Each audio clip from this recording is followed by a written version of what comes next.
आज हम लोग संस्कृत व्याकरण में सुबंध पद के बारे में जानेंगे। किसके बारे में? सुबंध पद के बारे में जानेंगे। ये भी बहुत इंपॉर्टेंट होता है आपको अनुवाद बनाने के लिए। सुबंध पद बहुत क्या होता है, जरूरी होता है।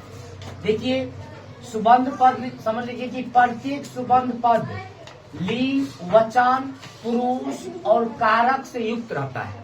यानी सुबंध पद का मतलब हुआ कि प्रत्येक लिंग, वचन और कारक से क्या रहता है, युक्त रहता है। और जान लीजिए आपको ये पता होना चाहिए कि संस्कृत में कारक के 6 ही भेद है। कितने भेद है? 6 भेद है। संस्कृत में कारक के 6 भेद है, ठीक ना? कौन कौन है 6 भेद जान लीजिए। कर्ता कारक को हम लोग प्रथम विभक्ति कहते हैं। कर्ता कारक को प्रथम विभक्ति कहते हैं। कर्म कारक को द्वितीय विभक्ति कहते हैं। करण कारक को तृतीय विभक्ति कहते हैं। संप्रदान कारक को चतुर्थी विभक्ति कहते हैं।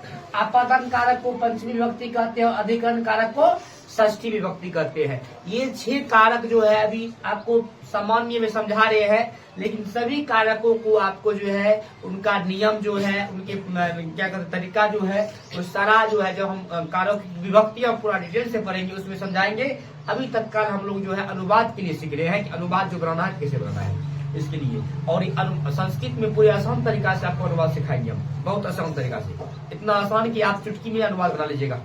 ये 3 हाथ से आप अनुवाद बना लीजिए। देखते हैं 3 उंगली है ना हाथ में, ये 3 उंगली से बना लीजिएगा। चलिए, तो कर्ता कारक क्या होता है? क्रिया करने वाले को कर्ता कारक कहते हैं।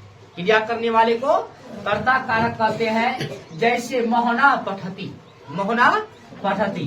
कर्म कारक क्रिया का फल जिस पर पड़ता है उसे कर्म कारक कहते हैं। क्रिया का फल जिस पर पड़ता है उसे कर्म कारक कहते। से सह चंद्रम पश्यति, सह चंद्रम पश्यति, वह चंद्रमा को देखता है। उसके बाद है करण कारक, क्रिया करने में जो अत्यंत सहायक हो, क्रिया करने में जो अत्यंत सहायक हो उसे हम लोग क्या कहते हैं? करण कारक कहते हैं, ठीक ना? उसे क्या कहते हैं हम लोग? करण कारक कहते हैं। इसका जैसे नहीं दिखाई दिया, दिखाए थे? देखो कर्ण कारक का जैसे दिखाया हुआ, देखो देख लो दिखाया हुआ है ना।